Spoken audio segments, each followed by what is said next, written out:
and I'm just going to say, so welcome to Your Story. Welcome to Your Story and welcome to our very first guest speaker. And we are very excited today to have Rosemary Shapiro-Liu with us. Could you please make sure that your microphone is on mute throughout the presentation?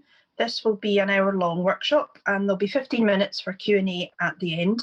If you could put your questions in the chat on Zoom. So if you're thinking of asking a question, don't think about it, just put it in the chat and I will go through the chat after 45 minutes.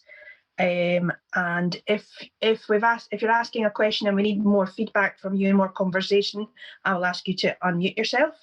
The session will be recorded and then it'll be uploaded to the Your Story website and it will be available for you to revisit after today. So if you're feeling like you would like to see Rosemary again, and I'm sure you would, you can watch her regularly on the Your Story platform. And so without further ado, Beverly's going to interview Rosemary. They seem to have been friends from university. And Rosemary, we're really thrilled to have Rosemary here. Rosemary is a self-published author, and I know a lot of you are wanting to self-publish and are quite nervous about it. And Rosemary's here to explain the ups and the downs and the challenges and what she's really enjoyed about it. And Rosemary wrote a fantastic book called The Mentor Within, and she's a really inspirational speaker. And I don't think I am alone in saying a lot of us really need right now some inspiration and some comfort. And Rosemary is here to give us all of that. So without further ado, Beverly's going to interview her. So I'll hand over to Beverly. Yes, thank you, Rachel. And thank you so much, Rosemary, for joining us and helping Your Story put out this message about self-publishing, because it's an area that's become a phenomenon in the publishing world. And I just want to say I really enjoyed reading The Mentor Within, my personally signed copy from Rosemary, on quite a fortuitous walk, because Rosemary runs a walking tribe. I happen to be in Cape Town, she's in Cape Town, and we just happened to connect. So that's the story of the walking tribe. That's an interesting one.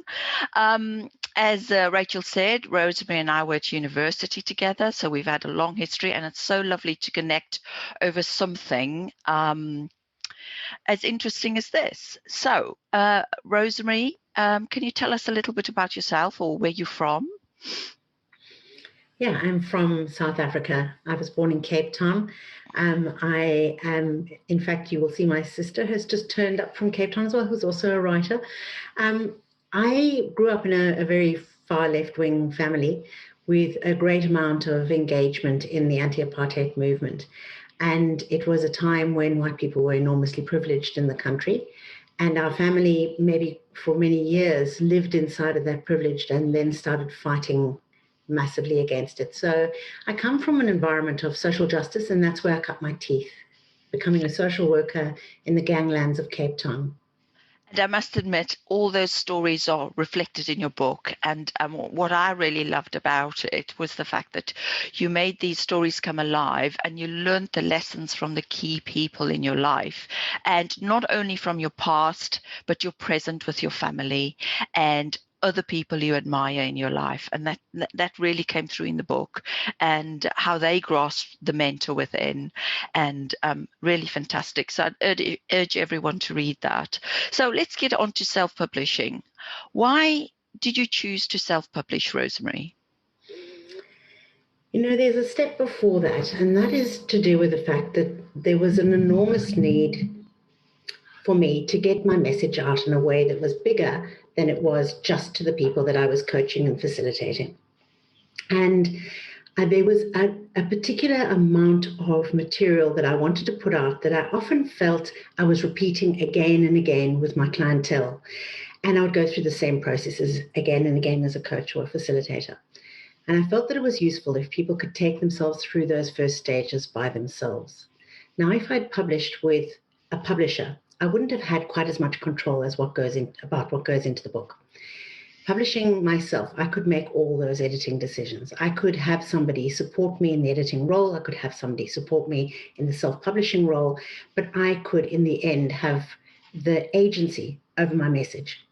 And once I had the agency of my message, I could let people read it in a way and have their own conversations with my book, and I could decide how to use it. There was another reason for self-publishing. I was introduced to it by an organization that's now called Dent Global, but at the time was Key Person of Influence. And they said that self-publishing is like a business card on steroids. And it really is. It's something that you can give away. It's something that you can sell. It's something that you can utilize in a talk, if you want to let a whole lot of people know your message. You can choose to give your book to them. You can choose to sell your book to them. You can choose to make it part of a package. But if you're publishing with a publisher, you have to make a lot of those decisions with other people. I love the fact that I had complete control over where my book was going to go. And there are other people on this call who've also self-published and had a similar experience. Oh, that's fantastic. I mean, I certainly like the fact that, you speak about the control, and you're quite a confident person, quite self-assured. For those who are not so self-assured, what resources are out there for people that they can hook into, as you say, use some of the tools in the Mentor Within to grasp the inner wisdom and trust themselves? So that's one thing. But what else can you recommend for people who are not as self-confident? Self-confidence has its patches. I'm self-confident in some ways. I'm not self-confident in others, I think, like most of us. And to actually decide to be an author with a brother who's brought out more books than I can count as an international political cartoonist is a very tough thing to do. Well, here I am, little sister, I'm going to bring out my first book. That's a comparison. It's not something that you're going to go, oh, that's really easy to do when someone else in the family is doing that. When you've got people bringing out, in fact, my siblings generally write a lot. So for me to say, okay, well, now I'm putting mine out as a book, I think I was most frightened of what my siblings would think more than anybody else. So it's not all about self-confidence. It's about perhaps having patches of confidence and trying to clock into what that is. So before I go on to what the resources are, there's a piece around that I want to mention. And that is, I was given a tip by my mentor who taught me how to write books, Andrew Griffiths, and he said, think of your avatar that you're writing to. Pop it into a little picture on your computer and write to that avatar. And that way you can get past the other people that you think might be critical or might think differently. You can actually write directly to the person you want to write to. So having a coach is the most amazing thing when you're a self-published author, because you might not have the editor that you're going to get in the publishing house that is going to work with you all the way through. Maybe you're going to actually go quite far along the way and then try, because you're saving money, to only have the editor come in at the end. But the reality is that you actually need someone to support you through that process. So having a coach is my number one tip. If you can have a coaching editor or a coach, great. Second tip that I would definitely push out for anybody who wants to self-publish, if you want to be in any way amongst the world of self-publishing, get yourself a self-publishing company to help you with it. So a lot of companies offer the whole package. They offer an editor. They offer somebody to do your layout. They will get your ISBN for you. They will help you to get your book into an ebook form. They will help you if you wish to have your book sold in bookstores. They will help you with the deadlines. They'll say, this is how long it will take. These are the amounts of edits you might need. So it's almost like having a publisher, but you retain all the agency over it. I would strongly recommend having a company that is a self-publisher that helps you. And then thirdly, I would recommend that before you even start, you get really strong clarity about why you're writing the book, who you're writing it to, and you write a book pitch in the same way as you would write to a publisher, which explains your book, shows where it fits in the market, has your 1,000-word summary, gets all the information into one place so that you're writing to that book pitch, and then you can actually create the work that you've put into your table of contents. Now, I was taught that, and I've learned it well, and I'm now working with other people who do the same thing to help them to get their book pitch together, because without those three things, I think it's very good to create a book of quality. And then an overarching fourth point is, I think if you can, pay for people who are best at what they do. Don't let your best friend do your book cover, unless your best friend happens to do that professionally. Don't let your auntie or your sister or your friend or whoever it is do your editing, unless they really do edit. And don't let someone lay out your book in a Word document and then put it into a book. There's nothing more off-putting than picking up a book that's not good enough. People are not going to see the content once they see that the layout is not good. Yeah, it was fabulous tips. Thank you very much. I'm sure we, that those few tips will help people rethink publisher or self-publish. So in your book, The Mentor Within, you speak of 3 key wisdoms. I know that in your self-publishing journey, these applied. What are they, and how did they help you get your story out? Very good question. I talk about the 3 keys to wisdom, and I also talk about the lessons from the matriarchs in my book. And the 3 matriarchs that I speak of are my mother, Esther, who was my CEO at the time when I was working in South Africa in a not-for-profit, and Marjorie, who was my nanny. And each of them brought to me a particular word, concept, thing that I carried with me and that I noticed myself always working with in coaching and in facilitation. And the 3 keys are clarity, confidence, and commitment. Marjorie gave me the gift of clarity. She would say, there's nothing like I can't, you just do it. And she would just pull me together to do that. And my mother gave me the gift of commitment, which was really all about, if you say you're going to do something, make it happen. And if you have to brave very difficult things to do that, you'll do it. My mum was imprisoned, as was my sister, as was my brother, as anti-apartheid activists. And it was that commitment that I saw that I really feel is core to people moving on with their lives. But perhaps the main one is confidence. Most of the people I coach and most of the people that I help to write nowadays are people who actually have a crisis of confidence. They have a message, they have something amazing to put out, but to be able to actually say that they're going to do it and they're going to get it out and that they're going to allow all the demons, what I call the monster within, to raise their voices, listen to the messages, and then just actually turn down the volume. That's the core. And I'm working at the moment with a wonderful author who's about to bring out a book that I think is going to be absolutely fascinating. And she speaks about, the fact that you've got to get past all those voices that tell you to be quiet and to be little and, to be ashamed of who you are and what you stand for. And just having somebody else for accountability and helping her work through that as a sort of a coaching editor is an amazing way of getting your clarity and then your confidence and then your commitment to do it. So even if that's an accountability buddy that one's getting, even if it's just somebody else you ask to mentor you for a while, or if you write some stuff and you actually put it onto one of these amazing forums online, perhaps it's your story, perhaps it's another forum where people actually put out a bit of their writing and get some response. That's the kind of agile way to do it, where you're going to go in, iterate quickly, realize it's not going in the right direction, change, not try and put out the whole thing and go, oh, you know what? The message isn't clear. So clarity, confidence, and commitment you need to get your book out. And strangely enough, the book that I was getting out that I needed the clarity, confidence, and commitment for was this Mentor Within, to actually listen to my own wisdom. Oh, fabulous.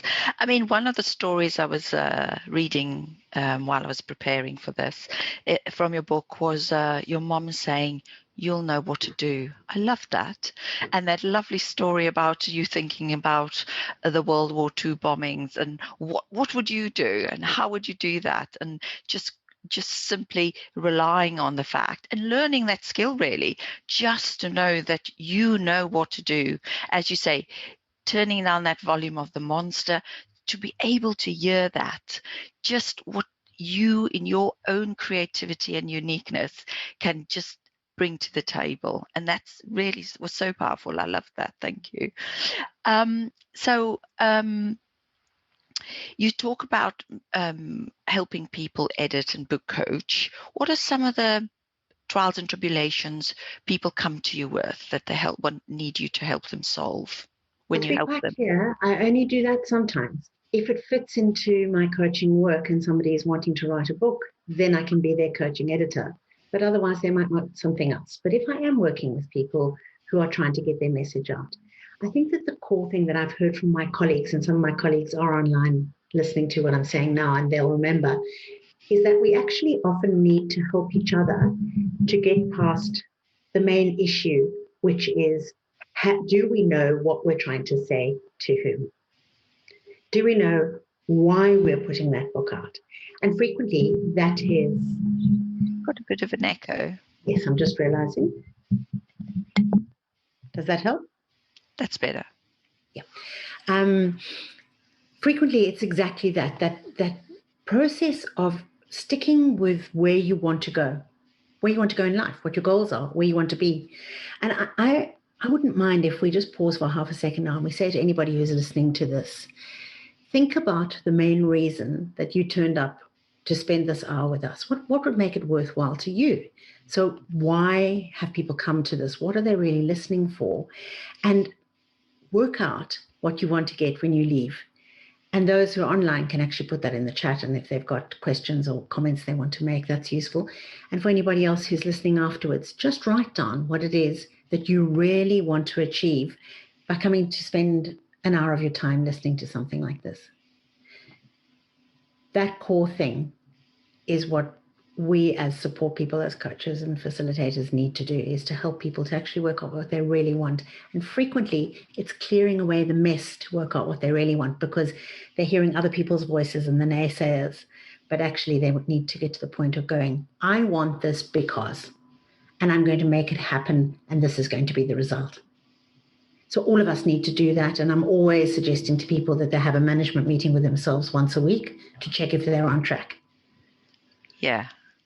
Yeah, I saw that, and I suppose that's the thing about keeping people accountable, is really keeping them accountable to themselves, and that's really what you're doing. What do you want? How do you want it? Where do you want this to be?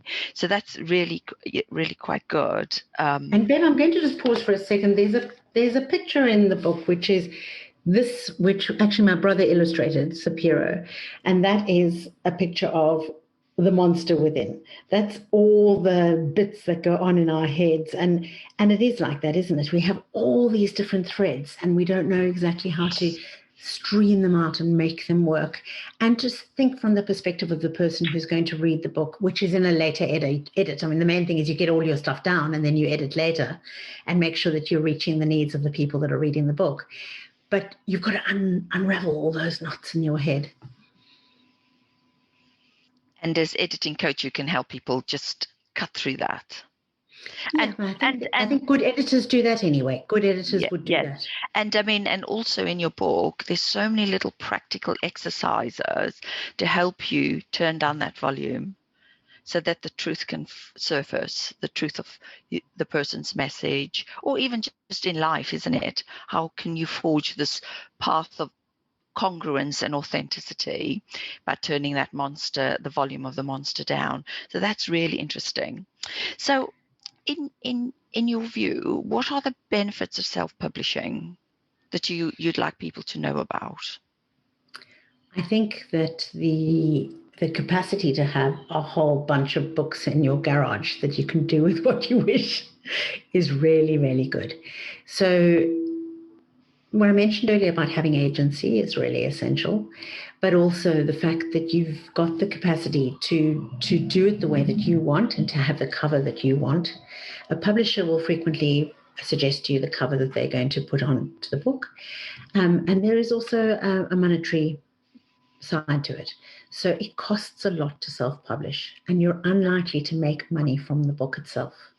You're likely to make money from your reputation and from the reputation building. And anybody who encourages people to self-publish, this is one of the things they speak about.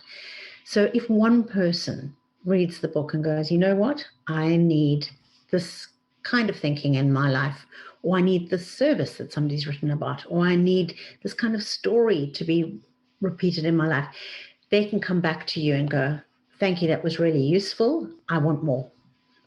So frequently it's the thin edge of the wedge that gets you the work that you want if you are self-employed, or you're a consultant or a coach or facilitator, or somebody who does color readings, or somebody who does feng shui, or somebody who does how to get from being a public servant to being a consultant. All these books are written by people who are self-publishing and wanting to perform that service for people.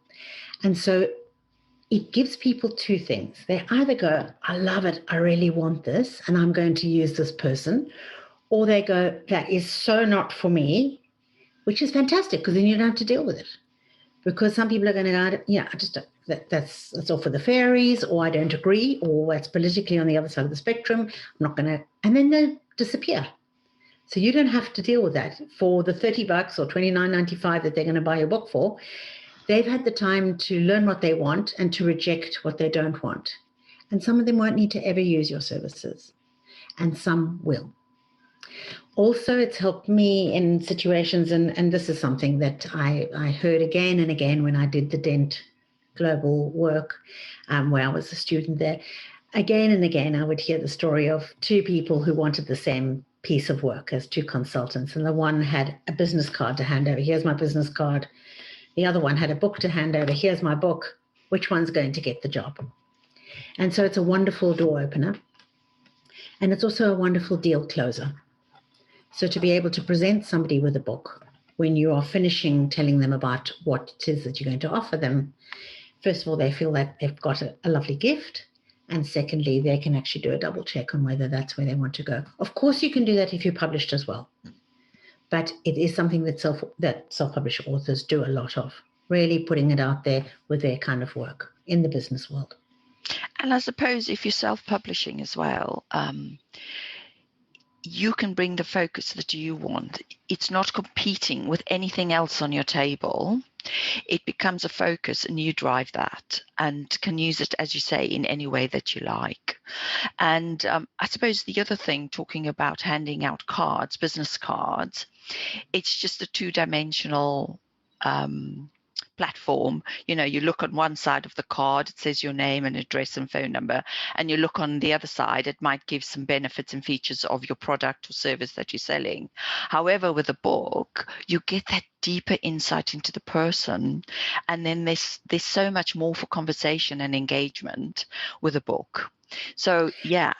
That is true, but interestingly, we were told frequently by the people who were helping us write books that frequently people will take a book and they'll look at the front cover and they'll see what it is. They'll look at the back cover and see what it is. They'll go to the table of contents and read the preface. And they'll never read the rest of the book. But they've got the book. So they're going, oh, I've got it. It's mine. And now I've decided that I like to work with this person. So it's really interesting because we sweat blood and tears over every word and how it goes in, and it's edited to, with an inch of its life. And frequently it's not read. The other thing that I've been told by self-publishing companies that I've had the honor of working with is that they say that frequently a book, whether it's with a publisher or a self-publisher, will come out with errors. It's almost impossible for a book to come out with no errors. And so some people actually use that in self-publishing and they say, oh, please spot the errors. There's 6. So people then read the book. So that's useful. And then there's a really fantastic tip with self-publishing. And for me, I must say this was the deal maker. And that was, I write quite quickly and I kind of get things out quickly and I don't always double check them. The editors I had, they checked and so did the proofreaders, but there were errors. And when I read the book after I had got it back, you can hardly even bear to open it once you've self-published and you go like, oh, it's my responsibility, it's on me. And I opened the book and I immediately saw the errors and I was like, I can't live with that. They've done this with the logo and they've done that with it. It was awful. So I had ordered 300 books, which is the sort of stock standard of what people order. And I went straight back to the publishing house, the self-publishing house, and I said, listen, when these books are over, can I correct those errors? And they said, sure, you've self-published. So it's just a document, it's just a file. We can just correct that for you. And as long as we make sure that we don't make too many changes, that all the page numbers change and maybe the design changes, because then you have to get a new ISBN and start your marketing all over again. But if we can make the changes so that they're not really noticeable, you can do that. And of course, because Amazon and other places are publishing online and they've got the files, you just flick them the new files and suddenly all the books that go out are correct in future. Amazing.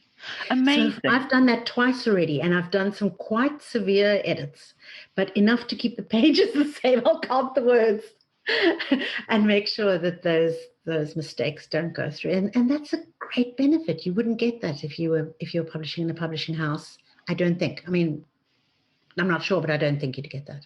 Yeah, and I mean that's just that's like gold, isn't it? To be able to go back and just correct an error, put an E in or an I in or whatever. Exactly. So that's really amazing. Oh, that's fabulous.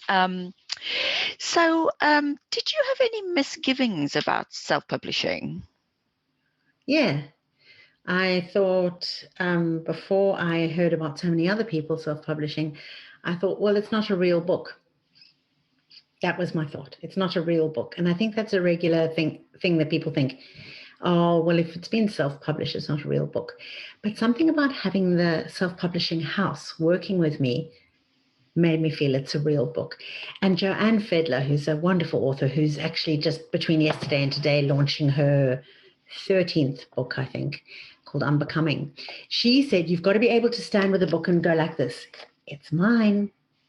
And if you can't do that, then don't put it out. It has to be that good that you can really be proud of it. And I think that really helped me to say, well, I need to get to the point that I can say it's mine. But that little monster within never quite goes away. You always wonder, is it really good enough? And what would have happened if I'd had a publisher have a look at it? I think that remains. I don't know if that always goes away. But I don't know if this is useful to people, but this book, which is called Stand Out, which was put out by the group that was the organization that did my self-publishing, they're now called Publish Central. They have everything inside this book that you could possibly need. I had it open on the desk in front of me. So as I was thinking, oh, how will I do my launching of the book? Oh, there's the thing on the launch. How will I do my reprints? Oh, there it is. How will I do my indexing? There it is. And their concept is give your person everything. The person who's reading your book, give them everything they need.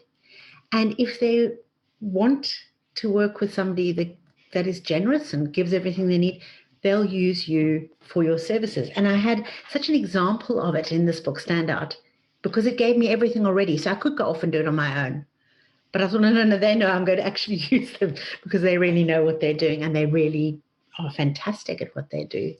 So I don't think it ever quite goes away, that thing of I would like to be published by a publisher, and maybe one day I'll do that, a different kind of book. And I'm sure there are people on the call who would really like to have that feeling of a publisher choosing them. And it's a little bit of kind of verifying that you're good enough. And I think all of us kind of, as writers, do have that feeling of, I just want somebody to tell me I'm good enough. And so I think that there is something good in doing that. And I don't think you have to choose either or. You can do some of your work in self-publishing, some of your work not. Andrew Griffiths, that I've been speaking about, he's just done his first self-publishing book, and it's his 14th book. Okay. So he launched yesterday, and it's a beautiful, big 300-page book on somebody has to be the most expensive, why not make it you, which is a lovely title. And he's decided to self-publish this time round after 13 international best-selling books, perhaps because he's dealt with that monster. He's gone, yeah, I'm an international bestseller. Now I can just self-publish and see what that's like. Well, there's nothing wrong with being vain sometimes, isn't it, to say? Exactly. And also just to get someone to choose you, isn't it? Absolutely. Because that's really what we're after. We want that you're good enough to be included, you're special and all that stuff. But you won't earn much if you're publishing with a publisher because you get, little tiny royalties, but you might get some upfront money to, get you moving. Whereas when you're self-publishing, you cover all those costs. But there are people who are clever enough to have partners and sponsors. They go to and say, would you mind sponsoring this self-publishing project I'm busy with? And there can be people who just might want to have their name in the book. And I've got a colleague who does that with each of her books. She just goes to a company and says, would you like to sponsor me? And they do, which is fantastic. Amazing. Why not? Exactly. Why not? And it's kudos to them as well to be included. Okay. So what obstacles did you have when you self-published? Marketing, and that's the issue. And it's the issue when you work with a company as well, with a publisher. It is books and marketing.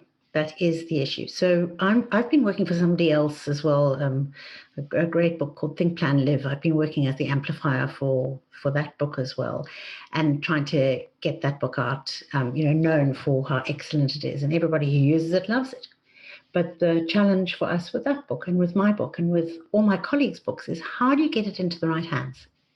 It is so difficult. People are buying a lot of books. They're buying actual copies of books at the moment, and they're buying online, and people are locked down and they're reading a huge amount. But how do you get your book seen? It is a massive ongoing problem. Or I'd call it a challenge. I have sold a lot of my books. I've given away a lot of my books. I've used a lot of my books in facilitation environments where I could, have people utilize them inside of a conference. But to keep that book top of mind past the first launch period and a few weeks after that, not so easy. Not so easy to do. So I think that remains a challenge for everybody. And one of the things I've seen people do really well is partnerships. So finding somebody else who serves the same audience as you want to have read your book and getting them to purchase bulk copies and give them away as gifts to their clientele. That is top. Yeah, that's what you want. It's a first prize. It's a lovely thing to be able to do to get your And that's also a validation, isn't it? It's a validation that I'm known, I recommend this, you can have it as a gift. Yeah, I like that. Thank you. That's really depends whether you want the book to go out as something that you've sold or whether you want the book to go out as your business card on steroids, because then there are different marketing strategies for each of those. There will usually be a little spike in people purchasing your book after there's been something on social media or someone's spoken about it. But the reality is that it's hard to get it to the top of lists on Amazon or whatever. And people do all kinds of things like selling their book at 99 cents for 2 days to get it to the top of their category. A lot of people do that. If you really want everyone to read your book, fine. But it's not necessarily a real bestseller. It's a bestseller. It's a technique that is used. Yeah. So what surprised you the most about self-publishing or going through that journey and process? The speed. I love the speed. That must have been, one of the core things that was fantastic, because I wrote 2 books before I wrote this one. The first one was called The Changemakers Cha-Cha, and somebody said to me, oh, woo, woo, cha-cha, cha-cha-cha, and they just somehow managed to put me right off, go right into my monster within and talk to my monster within, and I just couldn't put the book out, which is crazy because I've actually looked at it since, and it's very useful for change makers, so I might bring it out one day. And then I changed that book to Start With You, and I kind of doggedly wrote it, and it just didn't happen. And then one morning I woke up with this idea that everybody has their own mentor inside of themselves. Sorry, I'm not sure why there is feedback. Nothing has changed here. Okay, everybody has their own mentor within, and that people, or their own mentor. I mentioned this to my book coach at the time, and he said, the mentor within. It's got to be called The Mentor Within. And the second I had the title, it was 3 months until the book was finished, 3 months in the editing and proofing time, 3 months in the printing. So from the day that I said it's called The Mentor Within to the day that I stood on the stage, which I chose as an anniversary of my mother's death to honor her and say that it's lessons from the matriarchs that I'm launching, I could do that in 9 months. And that speed of getting that book out was just fantastic. And I know that when you publish and you have a great idea that's about now, it's about this moment in time, and then you've got to go through the whole publishing process, it can take a long time and it can miss the moment. I think I could even bring a book out quicker than that next time, but I would spend a little bit more money on editing. I think do not skimp on the editing and the layout. Thank you. On that note, because I think we're getting close to the end, tell us what you like most about when you find people reading a book across the world. A gorgeous experience the other day of meeting a cousin via Zoom that I'd never met before. And one of the first times that I saw her after that, she was holding my book. She'd gone and scored it on the internet. And it's just The idea of your book going out, speaking its own language, it's like being a child. It goes out into the world and it has its own conversations. And you don't know who it's having the conversations with. Sometimes that information comes back and sometimes not. And if anybody here does actually go and read my book and want to chat to me about it, there's a little send voicemail button on my website, on the Triple Win website, where people can leave me a message. And I love to hear from people when they tell me a little bit about what's happened for them. It's a lovely feeling that the book's going out into the world. Yeah, that well, we're hoping that some more people will be buying your book after listening to the podcast and some of the marketing we've been doing. Just for people who now thinking of self-publishing, being inspired by what you're saying, when they write the book, or when do they make the decision to self-publish? I really don't know. I know for me it was very simple because I was on a course where they recommended self-publishing. So I didn't have to make a massive decision at that point. But one of the people that I'm busy coaching at the moment is trying to make that decision. Does she push her book pitch out to a... I'm wondering whether we should actually swap microphones and why this is happening. We can edit some of that noise out.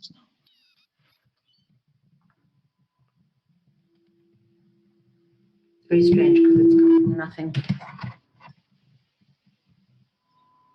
My apologies. No, that's fine.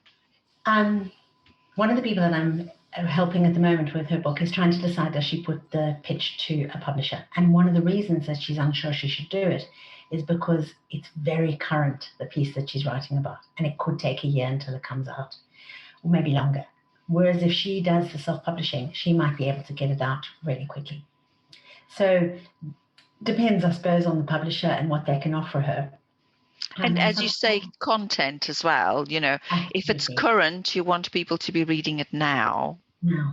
But some publishers might be able to do that more quickly, and I wouldn't be able to speak on behalf of any publisher, but that is certainly something that has put people off in the past. Yeah, because that was my other question is, once you've made the decision to self-publish, how does that affect your writing or what you write about or how you write? Did you find anything, once you've made that decision, does it affect how you write, what you write, when you write? I think it would have. I think if I had known that I was going to a publishing house, I would have been writing to what they want to some extent. But I haven't had that experience. So I'm not somebody who can say, well, I've had one experience and I've had the other experience, and this is what has happened for me. I would say that I think people need to take agency and take control of what they want to put out there. They need to fight for the message that they want, whether or not they're publishing themselves or with somebody else. But I think that can be a hard battle. Yeah. Okay. I think, Rosemary, we've learned so much from you this well, to me it's morning, to you it's evening, on this workshop, and there's so many good tips. I would suggest people go and look at The Mentor Within. Well, I must admit, one of the things I really liked was the symbolism of the diagrams that your brother did. The first bit, it's divided into 3, looking at the monster within, then silencing the monster within, the lovely pictures. I love that. Just cutting through exactly, and then all that nonsense in the head, and then the nurturing of the owl. The other thing I really loved was the fact that you use a symbolism on the bottom of the page, so people knew exactly where they were, what they needed to do, and just anchored the thinking. Okay, so now we're in nurturing mode, now we're in cutting through mode. Do you know what I mean? I absolutely love that. Very, there's just some, and in a way, when you're holding the book, your thumb is actually on that little symbol, so you're kind of in that section and you're holding it with your thumb. Well, I'm doing it. Yeah. It just why it resonated with me because I'm a master NLP practitioner, so it's all about that anchoring and then putting you in that mode, and I absolutely loved it. Yes, thank you. And there's another thing about a lot of self-publishing books. I think that the ones that I've seen, many of them encourage you to write in them. And, many people don't want to write in books. And I speak at the beginning of my book about how my father would absolutely not let anybody write in a book except library books. When there was a spelling error, he said it was, an important community service that he would have to correct those spelling errors. So as a lawyer, he would correct them in the library books in pencil and send them back, which I think is hilarious. But I actually say in my book, you've got to write it. You've got to engage with it. You've got to have marks all over it. And there's nothing that gives me more excitement and thrill than somebody turning up with one of my books and they've written all over the book. It's just fantastic. And the other thing is that I wrote that book in a way, the way that I read. So I know some people read front to back, cover to cover, all the way through linear, and then they'll go back and pick things out. Not me. I pick up a book and I flick it open, and I think it's serendipitous because it's opened on that page and I want to read that section. So I wrote my book very much that you could flick backwards and forwards, read the stories or read the exercises or do the exercises. And I had that choice because it was my book and I could bring it out exactly as I wished. And the other nice thing, obviously, also, you could use the people that you could choose who you wanted to use, like the graphic artist, your editors, you say, or the marketing people, or whoever, and you could just choose and be in complete and utter control. So if there's anything we know about self-publishing, is you're in control, you're the master of the universe, and you can do it just as you please. Absolutely love that. And neither of them are going to make you much money. That's not how you're going to make your money. You're going to make your money from the reputation and from getting, perhaps speaking gigs, or you're going to be doing more of your services, etc. Well, that's inspiring. Thank you very much. I think I'm going to hand back to Rachel now to see if there's any questions or comments. Well, thank you so much, Rosemary. That has been absolutely fantastic. I really hope that a lot of people really get even a fraction of what I've got from listening to you. Now, I have some just very small practical questions. One of the things that someone else, I think Linda's asking, and I would like to know, is where is the best place to buy your book? As in, I've just seen it on amazon.co.uk, but is there somewhere where you would prefer people to buy either your ebook or your actual copy of your book? It's really good that you're asking. Thank you very much indeed. I do think that buying it online is actually the easiest way because of shipping costs. It lands up being so expensive to ship from here. It's better to buy it from Booktopia or from any of the Amazons or any of the other online stores. And I think just to complete that is to say that people do make the big decision of does their book go into a bookstore or not. And going into bookstores is a whole extra layer that self-publishing people have to deal with, that publishers deal with for you, but don't guarantee that your book gets sold. So for many people, it's just easier to have it available online, both as a book that you can purchase or an ebook. So Amazon and Booktopia are the ones that I use the most. But it's available everywhere. And the question that Linda was asking, which I would like to know, is can you tell us about Stand Out? Who wrote Stand Out? Just because there's a lot of standouts on Amazon. So if you could tell us who wrote it. Yes, this is Michael Hanrahan's book. Mm-hmm. It used to be called Michael Hanrahan Publishing, and he did my book. But his book is now with his organization, Publish Central. So this is Michael Hanrahan. And he also gives a lot of information on his website, excuse me, that is available for authors. So one can go to publishcentral.com.au and find a lot of material. And I think there's also Linda was asking another question about what would be your next, what do you think will be your next book? I mean, try that again. Linda would like to ask you, what do you think will be your next book? Will it be Lessons from the Matriarch? And will you self-publish again? Or do you think this time you'd like to use a publisher? I'm quite clear on that. It's actually not going to be Lessons from the Matriarchs because I've said what I need to say about that at the moment. And I think one wants to leave a legacy, and I've left that legacy in the book already. What I said I was going to write about was Eat More Chocolate. The end of my book says I'm going to write a book called Eat More Chocolate. Now, the reason I said that was that my husband often says when I'm trying to lose weight, which is pretty much all the time. He says to me, perhaps you don't eat enough chocolate, so you're holding back from the things you need to do in life. And if you just did not worry about them as much, maybe it would be easier. But that's a great book. It's not one that I'm going to write.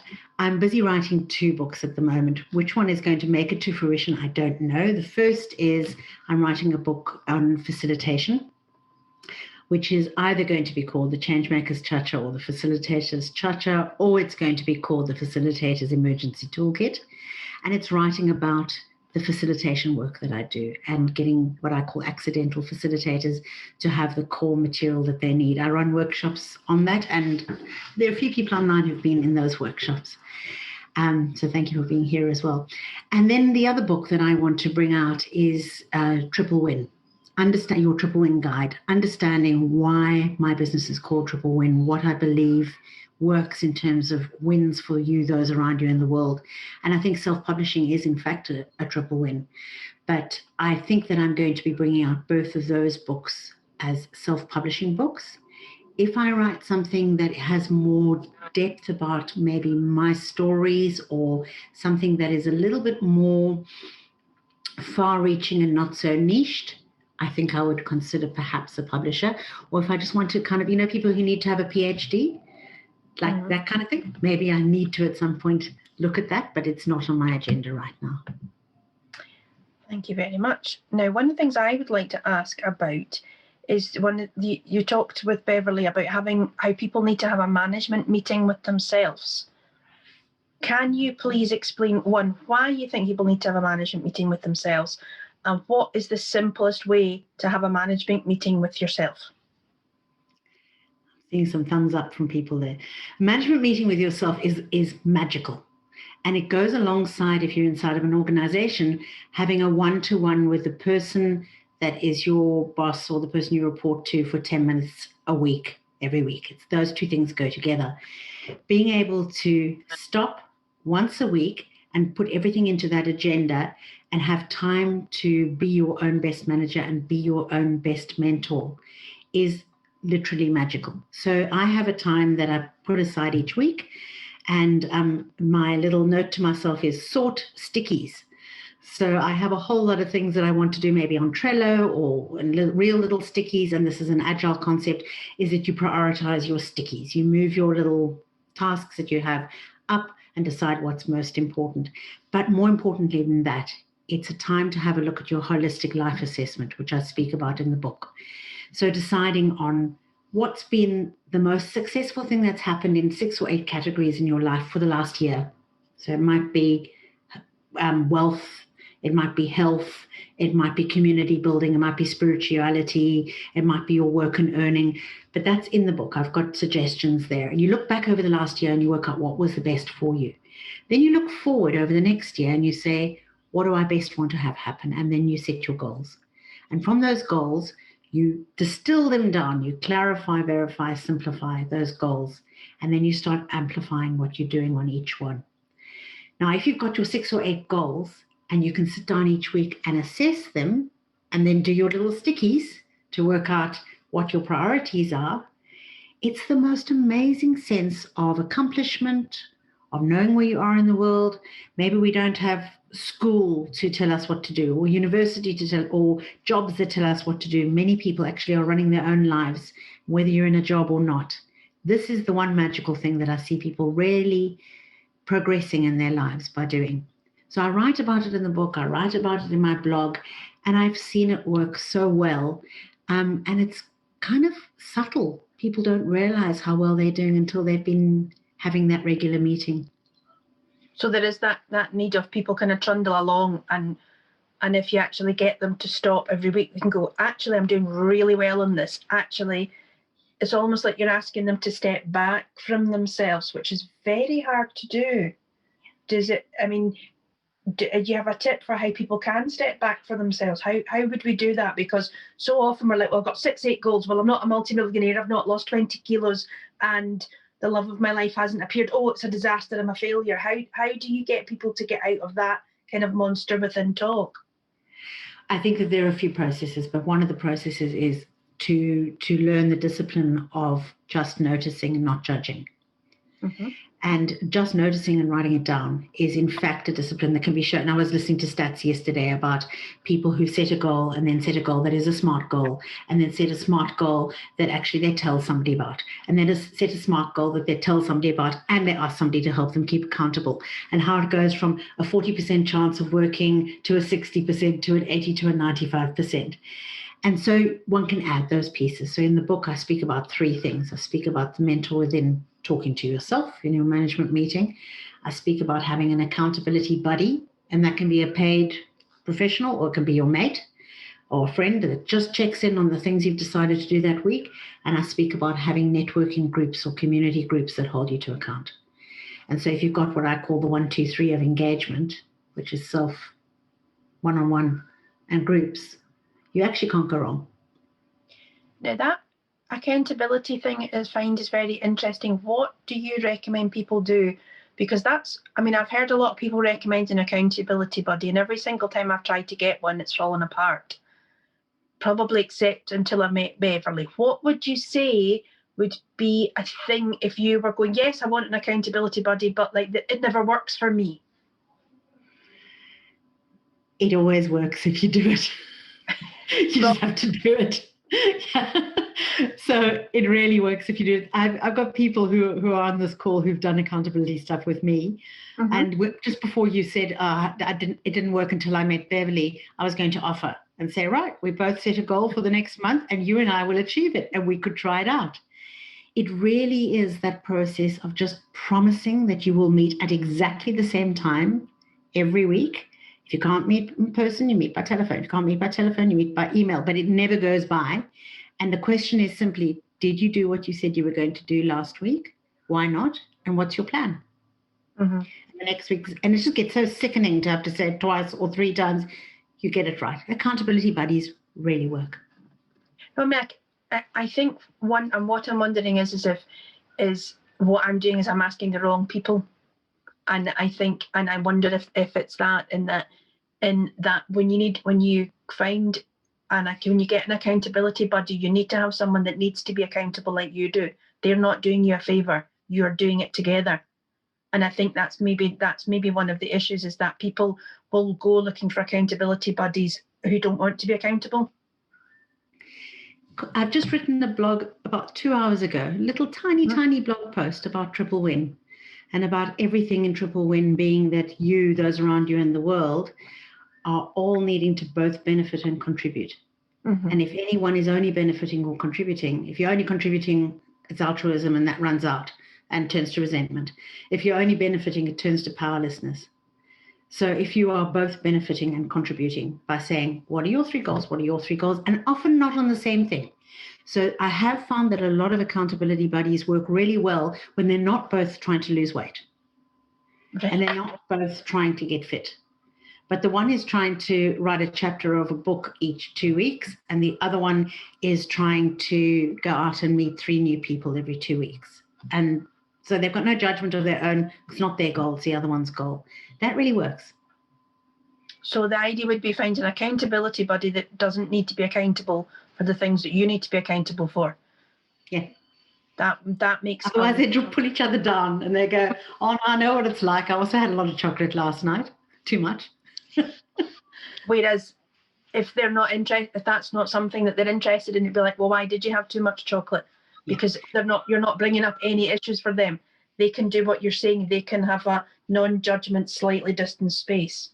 Absolutely. And No, I was just going to say the other thing about just having someone who asks you those questions. Have you done it? Why haven't you done it? What's the plan to get it done?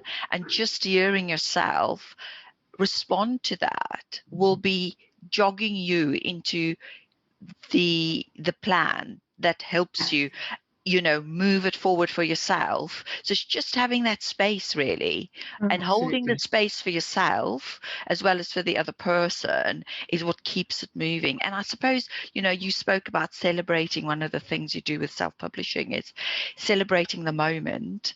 Is one of the key things about the accountable buddy is it helps you to see all the good things you've done, because we're often not seeing that. We're so hard on ourselves and doing this competitive thing is, I haven't done this, I haven't done that. Oh, my list is this long and it's 20 pages long, blah, blah. I've done nothing. But when you actually sit down and you start reflecting with that person, actually, I mean, I've got an accountable buddy. I'm busy doing a piece of software. And every time I say, oh, I've done nothing, and I sit down and say, oh my God, I've done 20 things already. It's just amazing. So it inspires you all over again to get on. So just absolutely fantastic. I just wanted, before we go, because we've got a few more minutes left, is you asked a question, why you're here, and those expectations. And I just wanted to read out to you what some people have said, why they're here. It's just for you really to say, thank you, Rosie. I came to learn, to listen, and to follow a little voice in my head that says it's time. Linda said that, and she knows what it's time for. And it's clearly time about a book. It's clearly time about a book, and this is the time to do it. And one tip to that: write for 30 days, 1,000 words a day. That's it. 30 days, 1,000 words a day. Many of us have done it in a variety of settings. And once you've got that, you've got your base, and then you can get the rest done. Fabulous. And then Olga said, I came to learn Rosemary's pearls of wisdom and her particular take on the writing process. So there's a lot of trust there. And so that's what Olga said. Did you want to comment? And Olga and I have spoken about the writing process while we were both writing. We were in a similar time frame and writing, and it was, I'm sure she'd relate to a lot of what we were talking about. Okay. And this is just follow on from Linda. She says, so basically just do it. And then she laughs out loud. I think that's quite cute. Anyway. 1 minute left, and Yvonne has her hand up. So Yvonne, if you could unmute yourself, and you know Rosemary better than anybody on this call. So if you would like to say, if you unmute yourself and say what you'd like to say, or ask Rosemary what you'd like to ask. Well, I actually I put my hand up because I was concerned that we weren't going to hear the answers to the questions. So you've done what I wanted. But I do also want to say it's lovely to be here with my sister and hear everything that she's talking about, her process. Every time she does talk about it, I hear more. I didn't know everything that was going on at the time. It's lovely. Thank you, Rosemary. Marvelous.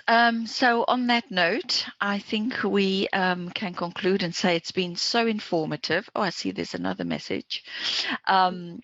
That it's been so informative, and I think our audience around the world, when they pick this up, because we'll be putting this out a little bit more in our newsletter that's coming out, and also Rachel, who's got a massive following on Twitter, will put something out, and James has also got a massive following on LinkedIn, Facebook, and Twitter. So we'll be pushing this some more and getting more people to learn from you. You just have such pearls of wisdom that it's just been invaluable. Thank you so much for your time, Rosie, and I'm hoping we do some more together. We've got a festival to look at, and so there's lots more to do. Thank you so much. I just want to say thank you for the opportunity. I want to say that I was speaking from the land of the Bidjigal people of the Eora Nation of Australia, from a little place called Oatley in the south. And I think that all of us who get to write are writing down the lessons of our own wisdom as elders, or as people who are able to feed the information through the generations, whether we're mentored by young people or mentored by old people. I think it's really important that we allow people to assist us in this process. So thank you for drawing out all that information, because I'd forgotten some of it already. Lovely. I'm going to stop the recording, and then people can just chat, because there's no harm in just doing that, isn't it? That's always good. As Rachel said, you always want